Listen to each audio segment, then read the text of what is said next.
क्या आपने कभी आधी रात को किसी को अपना नाम लेते सुना है?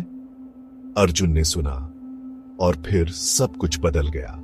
उसने करवट बदली। कमरा बिल्कुल शांत, पर कान में अब भी कोई सांसें ले रहा था। गरम, सड़ी हुई सांसें।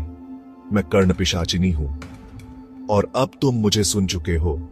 सुबह अर्जुन की मां ने उसके तकिए पर खून देखा, लेकिन अर्जुन हंस रहा था, बिना आवाज के। सिर्फ मुंह हिल रहा था।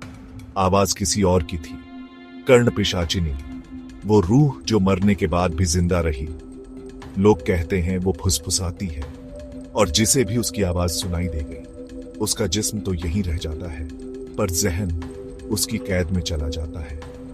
अब अर्जुन खुद से बातें करता था, मगर उसकी आवाज बदल गई थी। एक औरत की, बूढ़ी, खुरदुरी और गूंजती हुई। अब मैं बोलूंगी। अर्जुन नहीं, उसने कमरे के आईने पर खून से लिखा। मैंने उसे सुन लिया। अब वो मेरे अंदर है। अब मैं कर्ण पिशाचिनी हूं।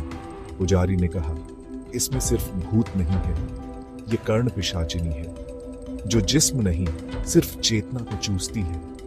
और फिर एक दिन इंसान खुद ही दरवाजा खोल देता है मौत के लिए। उस रात अर्जुन गायब हो गया। कमरे में बस दीवारें थीं और हर दीवार पर लिखा था, क्या तुम भी सुन रहे हो? मैं इंतजार कर रही हूं। मैं कर्ण पिशाचिनी हूं। अब गांव वाले रात को कान ढककर सोते हैं। कहते हैं, अगर आधी रात के बाद तुम्हें किसी की फुसफुसाहट सुनाई दे, तो तुम चुने जा चुके हो। क्योंकि कर्ण पिशाचिनी सिर्फ एक बार नहीं बोलती, वो धीरे धीरे तुम्हें अंदर से खाली करती है। और जब तुम पूरी तरह से चुप हो जाते हो, वो तुम्हारी आवाज पहन लेती है। अब अगर किसी ने तुम्हें पीछे से पुकारा, तुम्हारे बहुत पास आकर, सुनो, तो पलटना मत, क्योंकि तुम सुन चुके हो और अब तुम कर्ण पिशाचिनी के हो।